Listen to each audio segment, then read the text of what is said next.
احنا بنعمل ايه دلوقتي؟ بناكل برجر، يعني لسه مستنيين البرجر. اوه رايك ايه يعمل الكلام ده؟ هو يشجع الصراحة يعني يا رب يا سيدي. اوكي.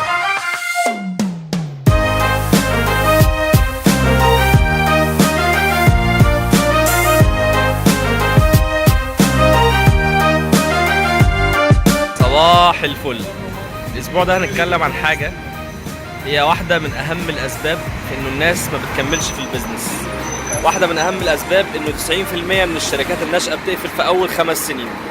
الحاجه دي احنا رحنا اتكلمنا فيها مع مجموعه من اصحابنا، قدرنا نقاش مع كل واحد منهم وحبينا ننقل رايهم ليكم. Is it easy to do business, huh? This is the question. Okay, so what is the struggle, you know? في فيديو لويل سميث بيحكي فيه على اليوتيوب انه just decide what do you want, just decide وامشي ورا اللي بتفكر فيه. فبالنهاية جزء من التشالنج اصلا انه to keep yourself motivated، انك تحافظ على انك انت فعليا قادر انك تصحى كل يوم وتكمل وتستمر. ف once you decide, which I think is sometimes one of the most difficult parts, to decide what do you want.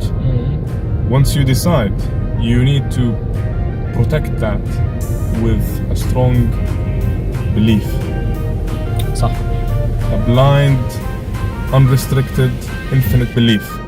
يعني إيمان مش مرتبط في الواقع، إيمان مش مرتبط بالظروف الحالية، إيمان مش مرتبط بالعوامل اللي موجودة حاليا، مش محدد فيها. Okay. إيمان في المستقبل. ولما تآمن إنه it is possible regardless شو الظروف اللي موجودة حاليا عندك، بغض النظر شو البيئة اللي أنت موجود فيها، بالنهاية once you put براسك what is the end point, what is the thing that you want, you can eventually get there if you believe strong enough.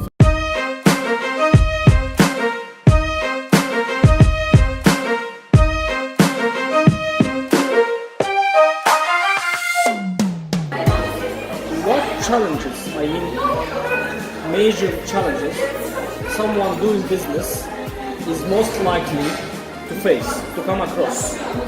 Legal challenges. One. Legal challenge, that's for sure. Okay. You gotta know your ways out. You gotta have a very good lawyer, plus an accountant. You gotta have very nice one, and you have to know how to open a business and how to close one. Okay, and you have to know all the details of your main target subject. Are you gonna name a limited company, or are you gonna name it import export / tourism / food, whatever, So this is the main thing. And the second thing, of course, before you get into anything, even before you walk out from your home, you check your pocket first. Financial. To see if you have any money. Finance is the second thing. التعامل مع كل المعطيات دي، التعامل مع كل التحديات دي في نفس الوقت مهارة مش موجودة عند كل الناس. عايزة سنس، عايزة طريقة تعامل معينة. هتلاقي انه الاكسبيرينس دي كانت موجودة كعامل مشترك عند كل الناس اللي قدرت ان هي تنجح في البيزنس وتعمل سستينبل بيزنس.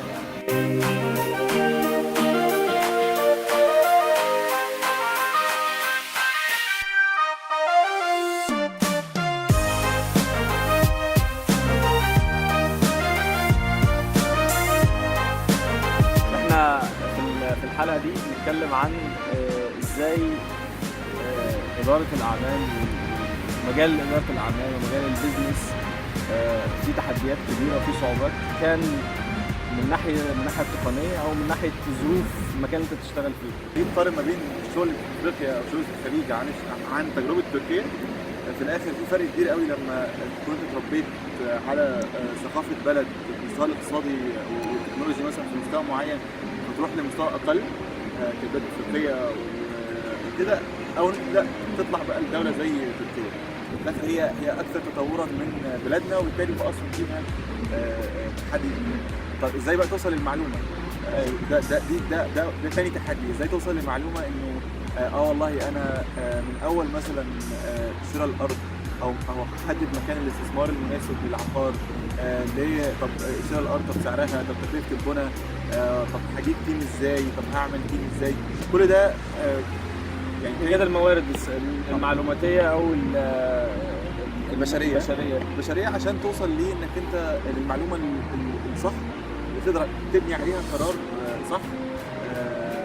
فده دي تاني حاجه. ثالث نقطه وثالث تحدي هو طبعا البيروقراطيه. في الاخر لما تخش في تفاصيل البيروقراطيه، لا هو هنا في بلديات، كل بلديه لها السيستم بتاعها وحسب هي تبع اي حزب، والحزب دوت فيه مصالحه وما الى اخره، وبالتالي بيأثر على سير العمل. How do you keep going؟ كيف بتخلي نفسك مستمر في الهاسل؟ How do you face the struggles؟ How do you keep going؟ First of all, you have to have a vision. لازم كل يوم الصبح تصحى عينك على الصورة الكبيرة. تبقى عارف ان كل خطوة بتاخدها وكل تحدي بتعمل له تاكلينج على المستوى اليومي هو خطوة في طريق الصورة الكبيرة اللي انت شايفها.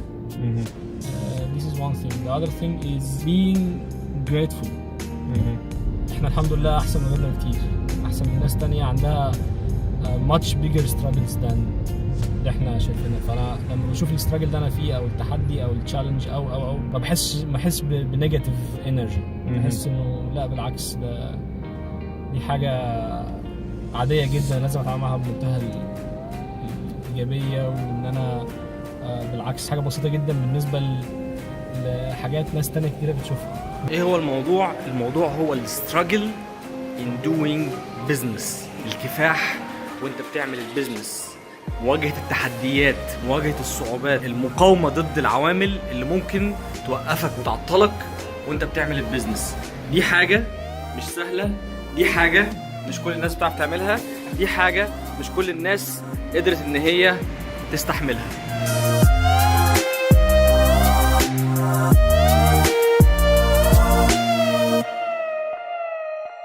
Ne bekliyoruz abi? Selim Efendi'yi bekliyoruz. Selim Bey. Selim Bey. Selim Bey. Evet. Ama ağlıyor. Ağlıyor. Beyler ağlamıyorlar. Daha biz göremedik yüzünü. Bu kapı böyle açıyor. Ondan sonra Mutlu Selim son. Bey, Selim Bey geliyor. Selim Bey geliyor. İnşallah. Allah bereket versin kardeşim. Amin inşallah. Görüşürüz.